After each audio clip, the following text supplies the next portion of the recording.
نبی اکرم صلی اللہ علیہ وسلم اور آپ کے صحابہ کرام رضی اللہ عنہم کو اس مصیبت سے نجات تو مل گئی، لیکن قریش کے 3 سالہ بائیکاٹ نے بہت سے حضرات کی صحت برباد کر دی تھی۔ آپ شہر میں تشریف لائے ہی تھے کہ آپ کے چچا ابو طالب بیمار پڑ گئے اور چند روز بعد ہی وفات پا گئے۔ صحیح بخاری میں مسیب رحمت اللہ علیہ سے مروی ہے کہ جب ابو طالب کی وفات کا وقت آیا تو نبی کریم صلی اللہ علیہ وسلم ان کے پاس تشریف لے گئے۔ اتفاق سے اس وقت ابو جہل اور عبداللہ بن ابی امیہ بھی ابو طالب کی عیادت کے لیے موجود تھے۔ رسول اللہ صلی اللہ علیہ وسلم نے فرمایا، چچا جان، آپ لا الہ الا اللہ کہہ دیجئے، بس ایک کلمہ جس کے ذریعے میں اللہ تعالی کے پاس آپ کے لیے حجت پیش کر سکوں گا۔ اسی وقت ابو جہل اور عبداللہ بن ابی امیہ نے دخل اندازی کی، بولے، ابو طالب، کیا تم اپنے باپ عبد المطلب کے دین سے پھر جاؤ گے؟ یہ سن کر ابو طالب ذرا دیر کے لیے رکے، پھر بولے، میں عبد المطلب کے دین پر مرتا ہوں۔ اس کے بعد ابو طالب نے آپ کی طرف دیکھا اور کہا، میں کلمہ شہادت کہہ دیتا، لیکن قریش کہیں گے کہ ابو طالب موت سے ڈر گیا۔ یہ سن کر آپ نے فرمایا، میں آپ کے لیے مغفرت کی دعا کرتا رہوں گا جب تک اللہ مجھے ایسا کرنے سے منع نہ کر دے۔ اس پر سورہ توبہ کی آیت 113 نازل ہوئی۔ نبی اور اہل ایمان کے لیے درست نہیں کہ مشرکین کے لیے دعائے مغفرت کریں، اگرچہ وہ قرابت دار ہی کیوں نہ ہوں، جبکہ ان پر واضح ہو چکا ہے کہ وہ جہنمی ہیں۔ جناب ابو طالب کی وفات کے چند روز بعد سیدہ خدیجہ رضی اللہ عنہا نے انتقال فرمایا۔ آپ اپنے شفیق چچا کی وفات کے صدمے سے ابھی سنبھلے بھی نہیں تھے کہ سیدہ خدیجہ رضی اللہ عنہا جیسی جانثار اور غم گسار رفیقہ حیات دنیا سے رخصت ہو گئیں۔ ان کی وفات نبوت کے 10ویں سال ماہ رمضان میں ہوئی۔ اس وقت ان کی عمر 65 برس تھی۔ رسول اللہ صلی اللہ علیہ وسلم کا ارشاد ہے، جس وقت لوگوں نے میرے ساتھ کفر کیا وہ مجھ پر ایمان لائیں، جس وقت لوگوں نے مجھے جھٹلایا انہوں نے میری تصدیق کی، جس وقت لوگوں نے مجھے محروم کیا انہوں نے مجھے اپنے مال میں شریک کیا، اور اللہ نے مجھے ان سے اولاد دی اور دوسری بیویوں سے کوئی اولاد نہ دی۔ ان کی میت خود آپ نے قبر میں اتاری۔ اس سال کا نام خود آپ نے عام الحزن رکھا۔ یہ نام تاریخ اسلام کا جز بن گیا۔ جناب ابو طالب اور سیدہ خدیجہ الکبریٰ کی وفات کے بعد کفار مکہ اور بھی زیادہ دلیر ہو گئے، پہلے سے زیادہ آپ کو تنگ کرنے لگے، یہاں تک کہ آپ کا گھر سے نکلنا بھی مشکل ہو گیا۔ ابو طالب کی وفات پر ابو لہب بنو ہاشم کا سردار بنا۔ شروع ہی میں اس نے اعلان کر دیا کہ آپ اپنے اقوال اور اعمال کے ذمہ دار ہیں۔ یہ اعلان گویا آپ کو برادری سے خارج کر دینے کے برابر تھا کہ جو چاہے آپ کو معاذ اللہ قتل کر دے، قبیلہ آپ کی حمایت نہیں کرے گا۔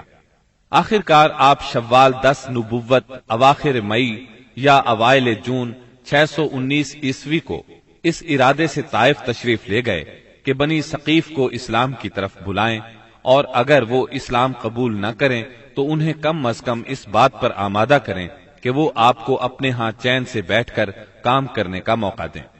طائف مکہ معظمہ سے 60 میل کے فاصلے پر پہاڑوں میں ایک سرسبز و شاداب مقام ہے، جو اپنی خوشگوار آب و ہوا کی وجہ سے اہل حجاز کے لیے ایک صحت افزا مقام کی حیثیت رکھتا ہے۔ جس وقت آپ نے طائف کا سفر اختیار کیا، وہاں قبیلہ بنو ثقیف برسر اقتدار تھا۔ آپ کو اس وقت کوئی سواری تک میسر نہیں تھی۔ مکہ معظمہ سے طائف تک کا سفر آپ نے پیدل طے کیا۔ آپ کے ساتھ صرف زید بن حارثہ رضی اللہ عنہ تھے۔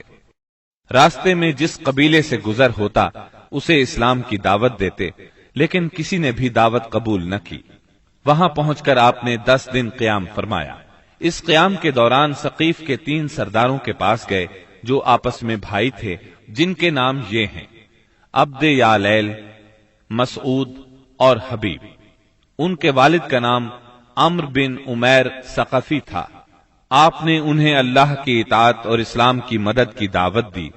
انہوں نے انکار کر دیا اور خوف محسوس کیا کہ کہیں ان کا نوجوان طبقہ آپ کی تبلیغ سے متاثر نہ ہو جائے۔ مجبوراً آپ کو طائف چھوڑنا پڑا۔ جب آپ وہاں سے نکلے تو ثقیف کے سرداروں نے اپنے ہاں کے لفنگوں کو آپ کے پیچھے لگا دیا. وہ راستے کے دونوں طرف دور تک آپ پر آوازیں کستے چلے گئے. انہوں نے گالیاں بھی دی اور پتھر بھی مارے. اس قدر پتھر مارے کہ آپ زخموں سے چور ہو گئے اور اس قدر خون نکلا کہ آپ کے جوتے مبارک بھی. اس حالت میں آپ عتبہ اور شیبہ ابنائے ربیہ کے ایک باغ میں بیٹھ گئے. یہ باغ طائف سے 3 میل کے فاصلے پر واقع تھا. باغ میں ایک دیوار سے ٹیک لگا کر انگور کی بیل کے سائے میں بیٹھ گئے. جو کچھ پیش آیا اس پر سوچ بچار کر رہے تھے. چنانچہ آپ نے ایک رقت انگیز دعا فرمائی جو دعائے مستضعفین کے نام سے مشہور ہے، جس کا مفہوم یہ ہے: الہی میں تجھ سے اپنی کمزوری و بے بسی اور لوگوں کے نزدیک اپنی بے قدری کا شکوہ کرتا ہوں. یا ارحم الراحمین، تو کمزوروں کا رب ہے، تو میرا بھی رب ہے. تو مجھے کس کے حوالے کر رہا ہے؟ کیا کسی بیگانے کے جو میرے ساتھ تندی سے پیش آئے، یا کسی دشمن کے جسے تو نے میرے معاملے کا مالک بنا دیا ہے؟ اگر مجھ پر تیرا غضب نہیں ہے تو کوئی پرواہ نہیں، لیکن تیری عافیت میرے لیے زیادہ کشادہ ہے. میں تیرے چہرے کے اس نور کی پناہ چاہتا ہوں جس سے تاریکیاں روشن ہو گئیں اور جس سے دنیا اور آخرت کے معاملات درست ہوئے کہ تو مجھ پر اپنا غضب نازل کرے یا تیرا عتاب مجھ پر وارد ہو. مجھے تیری رضا مطلوب ہے، یہاں تک کہ تو خوش ہو جائے، اور تیرے بغیر کوئی زور اور طاقت نہیں. واپسی پر آپ بہت دل شکستہ تھے، غمگین تھے. جب آپ قرن المنازل کے قریب پہنچے تو محسوس ہوا آسمان پر ایک بادل سا چھایا ہوا ہے. نظر اٹھائی تو جبرائیل علیہ السلام سامنے تھے. انہوں نے کہا، آپ کی قوم نے جو جواب آپ کو دیا اللہ نے اس کو سن لیا ہے.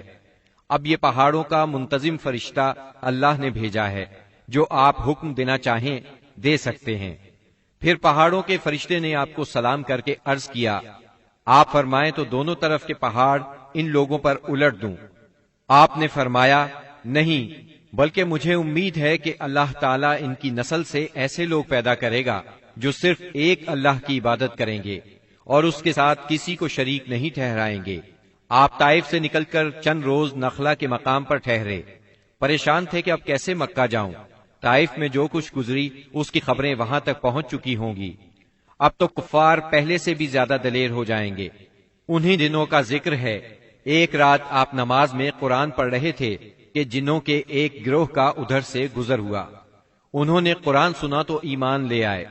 اپنی قوم میں جا کر تبلیغ شروع کر دی، اور اللہ نے اپنے نبی کو یہ خوشخبری سنائی کہ انسان اگرچہ آپ کی دعوت کو قبول نہیں کر رہے، مگر بہت سے جن اس کے گرویدہ ہو گئے ہیں اور اس دعوت کو اپنی جنس میں پھیلا رہے ہیں. اس واقعے کی تفصیل سورہ احقاف کی آیات 29 تا 31 میں درج ہے. اور یاد کرو جب ہم نے آپ کی طرف جنوں کے ایک گروہ کو متوجہ کیا کہ وہ قرآن سنیں، پس جب نبی کے پاس پہنچ گئے تو ایک دوسرے سے کہنے لگے خاموش ہو جاؤ.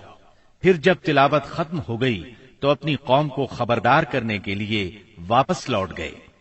کہنے لگے، اے ہماری قوم، ہم نے یقیناً وہ کتاب سنی ہے جو موسیٰ کے بعد نازل کی گئی ہے، جو اپنے سے پہلی کتابوں کی تصدیق کرنے والی ہے، جو سچے دین اور راہ راست کی طرف راہبری کرتی ہے. اے ہماری قوم، اللہ کے بلانے والے کا کہا مانو، اس پر ایمان لاؤ تو اللہ تمہارے گناہ بخش دے گا اور تمہیں المناک عذاب سے پناہ دے گا. اس موقع پر جن آپ کے سامنے نہیں آئے تھے، نہ آپ نے ان کی آمد کو محسوس کیا تھا، بلکہ بعد میں اللہ نے وحی کے ذریعے سے آپ کو ان کے آنے اور قرآن سننے کی خبر دی. اس کے بعد تو جنوں کے پے در پے وفود حاضر ہونے لگے اور آپ سے ان کی آمنے سامنے ملاقاتیں ہوتی رہیں. چند روز بعد رسول اللہ صلی اللہ علیہ وسلم نخلا سے نکل کر مکہ معظمہ روانہ ہوئے.